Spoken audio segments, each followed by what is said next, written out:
Hey guys, this is Tuba. I am going to discuss a PgMP scenario in this video. Let me read out the scenario first and then we are going to discuss. During the monitoring and controlling stage, the manager of testing and commissioning component has informed you that the budgeted hours will be increased by 130%. What should you do as a program manager? This is a serious concern in any program and of course should be answered accordingly. So let me first read out the option choices and then we will discuss. Option A, determine which components have excess capacity and rebalance those resources to the component that needs additional hours. Option B, meet the sponsor and discuss the additional cost and submit a change request. Option C, discuss the component manager to reduce hours from the other activities. And option D, tell the component manager to increase the working hours without billing the component.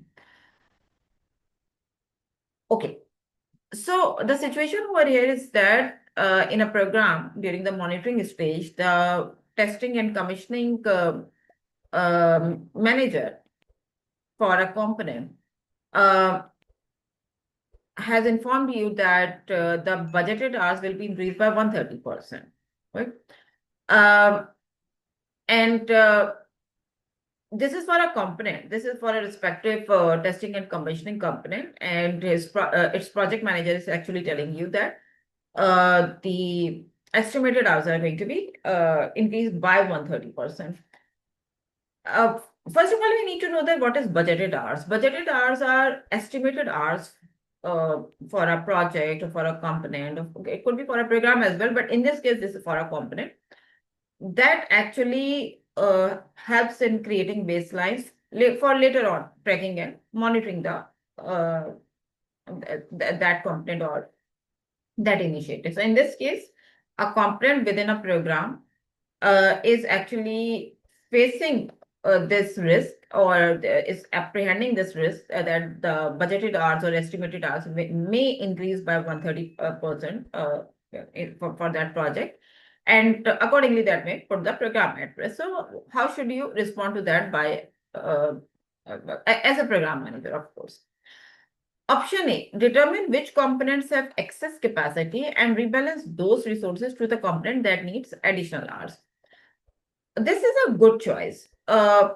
And I would say that this is the best choice in this scenario as well, because if I see this situation from a risk management perspective, as a program manager, the very first thing that would come to my mind in this situation is how I can balance the risk, right?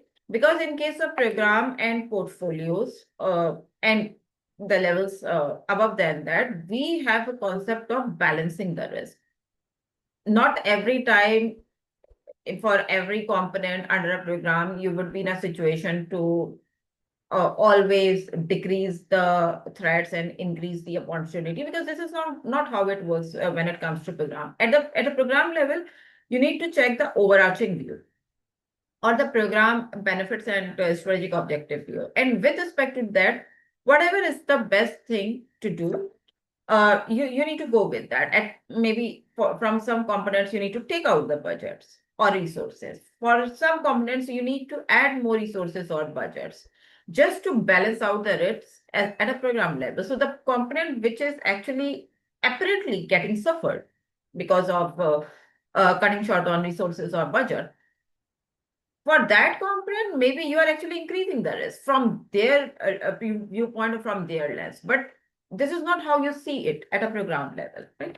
At a program level, you need to at times have to make hard decisions as well. You need to at times terminate the projects and components as well. And at times you need to compromise on some of the resources and budgets and priorities and scoping as well, so that the other components and priorities are well adjusted, just to make sure that the program objectives and benefits are secured, right? So this is exactly what option A is doing. Determine which components have excess capacity and rebalance those resources to the components that need additional hours. So this particular component, testing and commissioning component, is in need of additional budgets and um, resources. So this is exactly what you are going to do. You are going to first, as a program manager, you are going to first check that are there any components that could lend some resources, some excess capacity to the component which is in need. And if the answer is yes, then this is going to be our first choice. One other aspect of seeing this is, as a program manager, you are also performing the role of project sponsors or component sponsors as well. So being the component sponsor, and of course you are going to be the sponsor for this testing and commissioning component as well, you have the right or you have the authority to make this decision that if one component is in need and other component has some excess resources and capacity, you can take out that excess resources and capacity, and you can accommodate the component which is in need. This is the best thing to do in a program, right?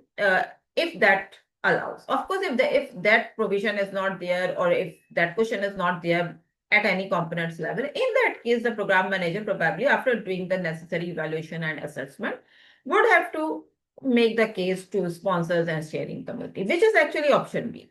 Option B, so we are going to definitely keep option A. And option A actually is the best choice and the right choice for this answer. But I'm going to quickly cover option B, C, D as well. Option B is not the best choice or the wrong choice in this case, for the reason that right after knowing the situation, going to the sponsor and asking for the additional budgets would not make sense, because sponsor is definitely going to do a cross investigation with you by asking that, did you do your evaluation? Are there any components that can support this component? And if you don't have any answers, then of course the sponsor is going to send you back to do your analysis and impact assessment. So option B is not the first thing to do in this situation. Option C, discuss with component manager to reduce hours from the other activities. This is also going to be very judgmental. Asking the component which is suffering because of increased budget, asking him to directly reduce the scope or de-scope the project is going to be judgmental. Maybe, yes, you need to go with that as well, but not as a first step. After doing A, if you see that there is no way or there is no capacity to accommodate this component by other components or the available budgets of the program, and there is no way that the sponsor or steering committee is also going to help you with this, then probably yes, C could be an option. But for that, we need more context. If we go directly with C, then probably we are making unnecessary assumptions. Option B is wrong, because telling the component manager to increase the working hours without billing the component, of course, this is not going to be the best thing to do. Increasing the working hours of resources so that they do more work and overtime, and you're not going to bill the component. I mean, this is definitely going to be very, very um, non-professional and unethical as well. So D is also out. So option A is the right thing to do, not only in theory or in books, but in the real life as well. This is exactly how it works. I hope you like this explanation. I will be back very soon with the discussion of a new PgMP scenario. Till then, take care. Goodbye.